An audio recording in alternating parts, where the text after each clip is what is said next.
వక్ఫ్ బోర్డులో జరిగిన ఆ యొక్క కొన్ని సూచనలు, కొత్తగా ఉన్న రూల్స్ అండ్ రెగ్యులేషన్స్ కూడా కొన్నిటిని మార్చాల్సింది. ఎందుకంటే ఒక మతానికి సంబంధించిన బోర్డులో ఆ మతస్థులే ఉండాలి. ఇది మేము గవర్నమెంట్ కి తెలియజేస్తున్నాం. ఎందుకంటే హిందూ దేవాలయాల్లో ఎక్కడైతే తిరుమల తిరుపతి దేవస్థానం ఉందో అక్కడ ఇతర మతస్థుడు ఎవరైనా ఒక్కరు పని చేస్తే చాలు సోషల్ మీడియాలో వైరల్ అవుతున్నాయి.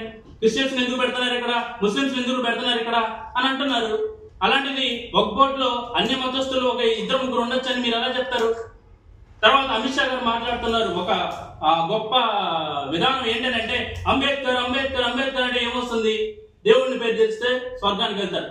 ఈ రోజు దళితుడు ఒకరు ప్రశ్నిస్తున్నాడంటే, ఈ రోజు ఒక కలెక్టర్ ఒక ఎస్పీ దళితులుగా ఉన్నారంటే అది అంబేద్కర్ ఇచ్చిన ఒక గొప్ప పోరాటానికి తగ్గ ప్రతిఫలం ఆ రాజ్యాంగం.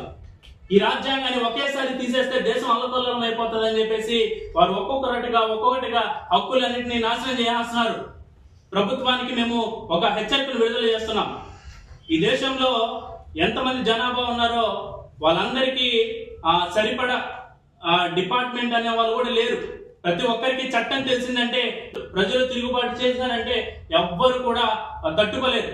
కాబట్టి దయచేసి ప్రభుత్వాన్ని మేము చేతులు జోడించి అడుగుతున్నాం, వ్యక్తిగత విషయాల్లో తలదూర్చొద్దు. మతం అనేది వ్యక్తిగత విషయం. ఒకవేళ